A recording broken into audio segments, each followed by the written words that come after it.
Hi everybody, this is Adri with Raising Batman, and I wanted to make a video about the signs of autism. I said in one of my earlier videos that for April, Autism Awareness Month, I want to bring awareness, acceptance, of course, as I always do on my page, but in this month I usually try to concentrate more on getting people more aware of what might be going on with their kid. If you see something that's a little different than other typical kids, and you don't quite know what it is, or if you just have no idea, and you hear some of these signs, that maybe it'll kind of help you out with what might be going on. So hopefully this won't be too long of a video. I usually tend to ramble on, but I did write it down and make a list, so hopefully it won't be that crazy.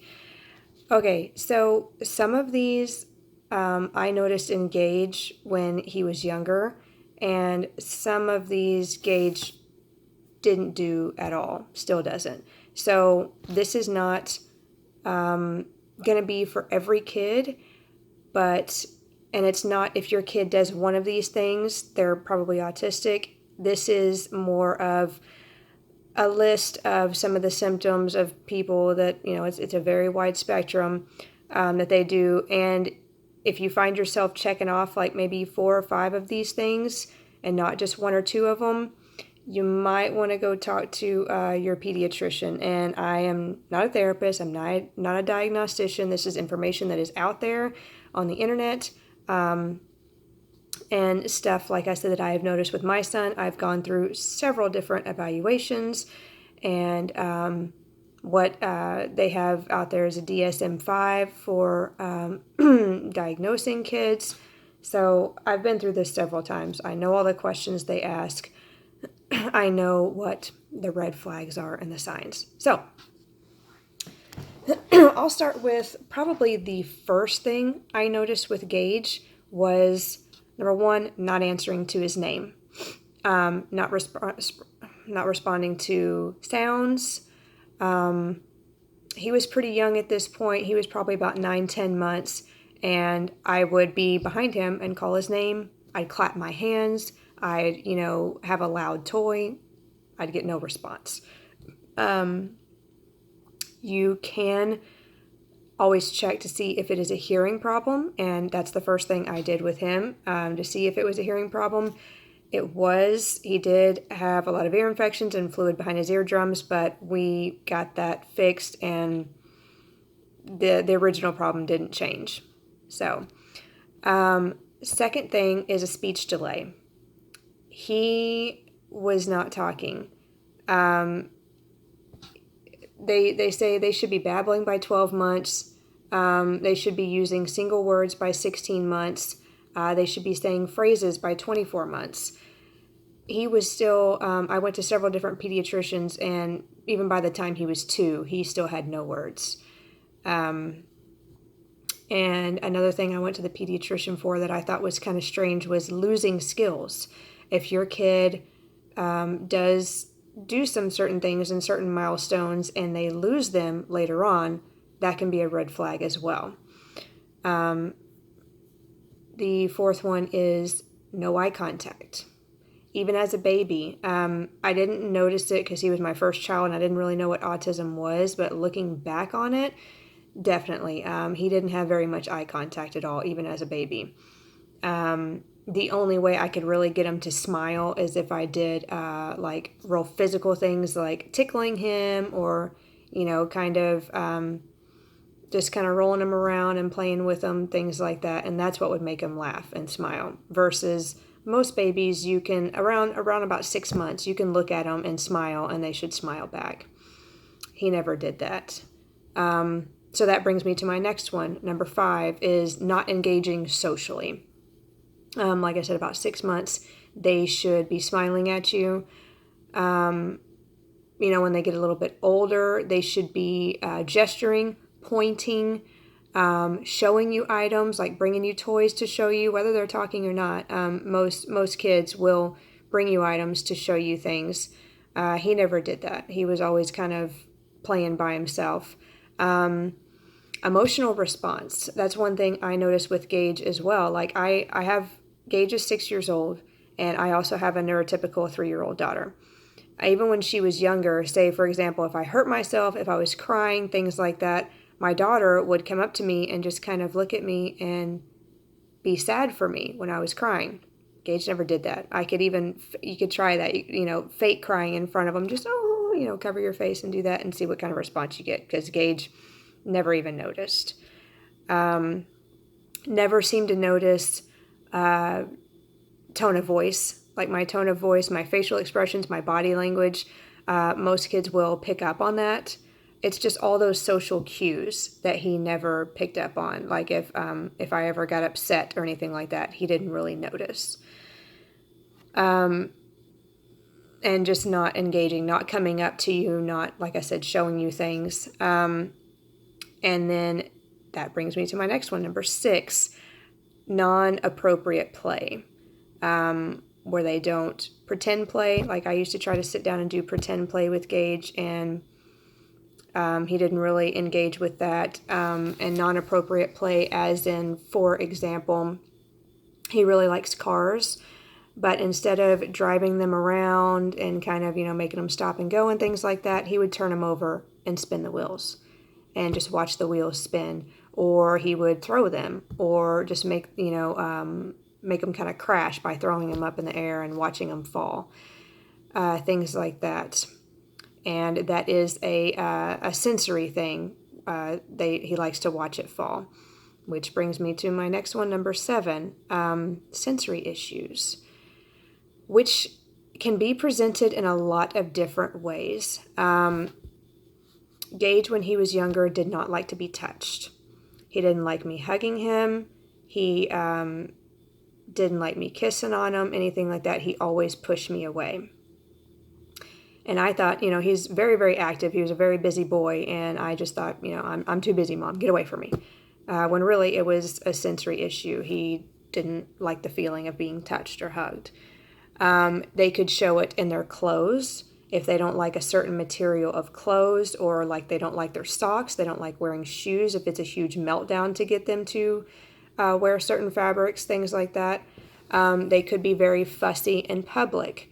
If you take them out in public and they're just crying and fussy and having a meltdown, and it's not over a toy or something that they want or anything like that, you just can't figure out what's wrong with them to get them to stop crying. It's probably a sensory issue where they're overwhelmed with their environment. The smells, the sounds, the lights, the people. I mean, it can all be very overwhelming, especially to a small child with sensory issues. Again, they could be melting down. So, if you're trying to give them what they want to try to, keep them from melting down, it's still going on, that it could be that. A high pain tolerance. Gage would always fall down, scrape his knee, things like that, and never miss a beat. He never cried. He never stopped.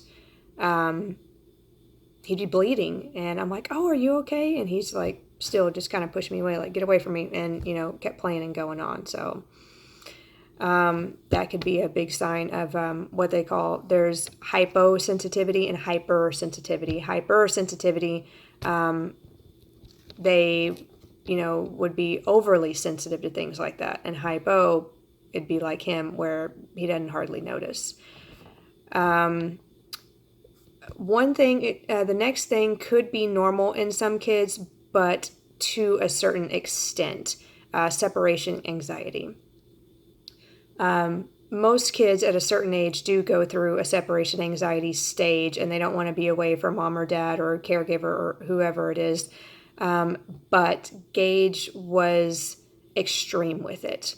I couldn't leave the room. Like if I went to go to the bathroom, if I went around the corner in a different room, he would freak out. He would start screaming at the top of his lungs until he found me again. So obviously I couldn't go anywhere or do anything without him. And that lasted for a long time. He was probably about 4 before he stopped doing that, where most kids will, pretty much be over that around at least 2 or 3 at the max. I mean, some kids are more clingy than others, but like I said, not to an extreme extent. Problems with sleep. Number 10. Most babies aren't going to sleep through the night. Even toddlers have problems sleeping. But if it carries on into when they're much older, that could also be a red flag. Gage never slept through the night. He didn't start sleeping through the night until he was about 4.5, 5 years old, maybe. Probably about 5.5. And it was when I got him a weighted blanket and all the lights in his room and things like that. It took me years to figure out how to get this boy to sleep through the night. I know a lot of parents use melatonin and things like that too. So that could be a red flag, is lots of problems with sleep. Number 11, repetitive behavior. So like flapping their hands, or it could be something like this. It could be banging their head. It could be rocking back and forth all the time. It could be spinning. Some kids do like to spin. That is a normal thing. But again, it's to what extent? If they're just doing it for hours on end. Gage liked to pour water. He loves water. He would get cups of water and just pour it back and forth and back and forth. He could do that for hours. And that's another thing with that is hyper-focus. If most kids have a short attention span. So if your toddler, if your preschooler can sit there and do something for hours on end, the same thing over and over and over, that's another red flag. And that brings me to my next one. Number 12 is lining things up. Gage could spend a long time lining things up. That also kind of goes in with non-appropriate play. He would line his cars up. And some kids sort them by color and everything. So they line them up by color, by size. Gage didn't do the sorting, but he definitely did the lining up.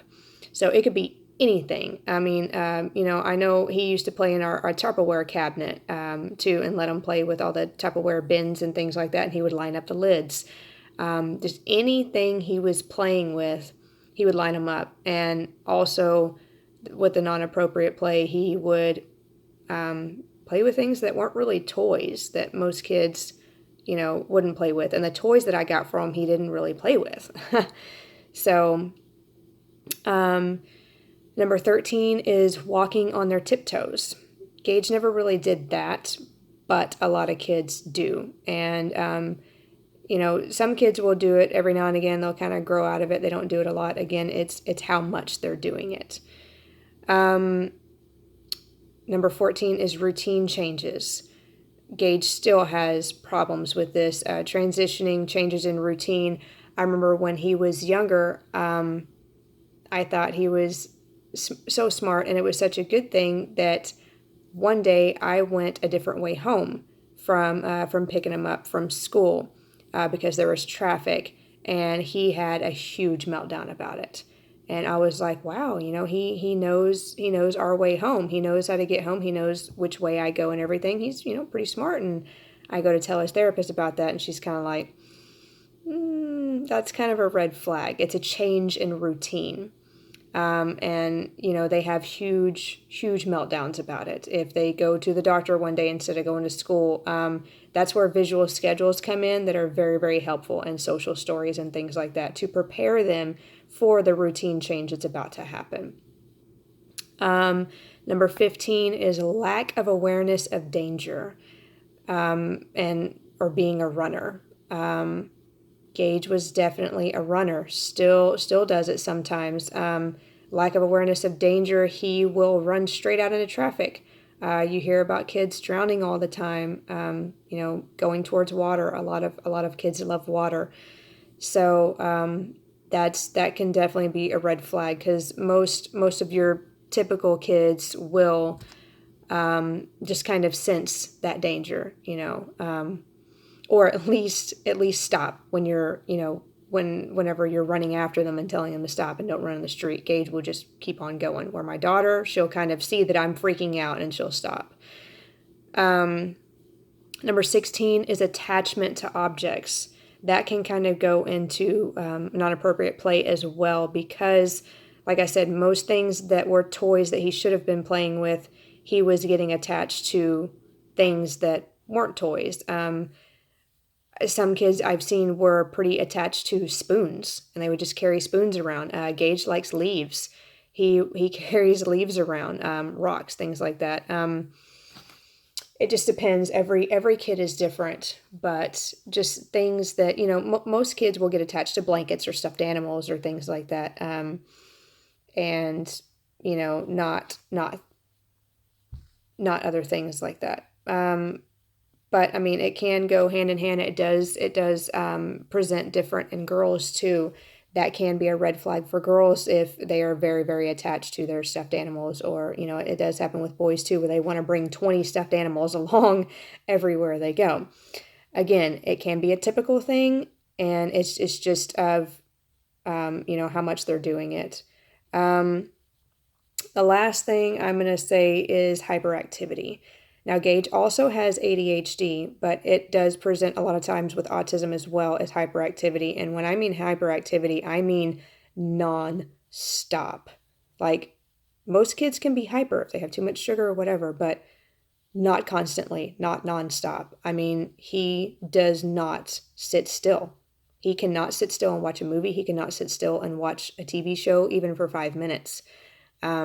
He's constantly jumping, moving, running. Even when I was pregnant with him, he did not stop moving. I knew he was going to be an active kid. And he, even when he was a baby, like I said, he didn't like me touching him and holding him. He didn't want me to hold him. He wanted down. He wanted down so he can get down and run around, and just, it's exhausting. So, and he just never seemed to run out of energy, ever. He would just go and go and go until he just literally passed out. It wasn't like, oh, okay, I'm getting tired, I'm going to lay down. No, it was just, I'm running around, I'm jumping, and then just, I'm out. And even then, he'd only sleep for a few hours and then be right back up again.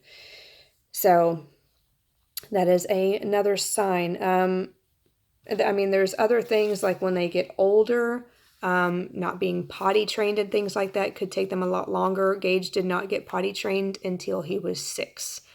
And that's like completely potty trained, no overnight, no anything like that. So, like I said, there's several different things, and there's more that I didn't mention, and it's just it's how much of these things that they're doing, how much they do it, and how many you can check off. Because like I said, some of these things, it's hard to draw the line, whether it's being a normal kid or, if it's something else deeper going on. And that's how it was presented to me, is I was like, well, kids spin and kids do this. And they're like, yeah, but you have all these other things going on as well. So this video is long enough. I'm going to make another video going into depth about what you do next. So the things you need to do, and we can talk about what you need to do next, where you need to go. I will probably do that video next week. So this is just strictly the signs for it. And yeah, so talk to you guys next week. Hopefully this was helpful. If you see this and you can't wait till next week, message me.